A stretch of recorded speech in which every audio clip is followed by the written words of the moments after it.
Singer Mangli పోలీసులను ఆశ్రయించింది. Social మీడియాలో తనని టార్గెట్ చేస్తూ అసభ్యకరమైన కామెంట్స్ చేస్తున్నారంటూ తాజాగా ఆమె ఎస్ఆర్ నగర్ పోలీస్ స్టేషన్ లో ఫిర్యాదు చేసింది. తన పాటను కించపరుస్తూ ఓ వ్యక్తి అసభ్యకరమైన కామెంట్స్ చేస్తున్నాడని తన ఫిర్యాదులో పేర్కొంది. ఇటీవల మంగ్లీ పాడిన బాయిలోనే బల్లి పలికే పాట ఇటీవల విడుదలయ్యింది.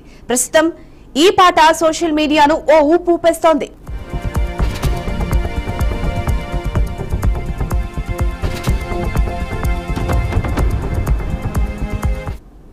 ఇక యూట్యూబ్ లో ఈ పాట మారు మ్రోగుతూ మిలియన్లలో వ్యూస్ తో దూసుకుపోతోంది. అంత సెన్సేషనల్ హిట్ కొట్టిన ఈ పాటపై యాంటీ ఫ్యాన్స్ విషం కక్కుతున్నారని, తమ వర్గాన్ని కించపరుస్తూ అసభ్యకరంగా కామెంట్స్ చేస్తున్నారని ఫిర్యాదులో పేర్కొన్నారు.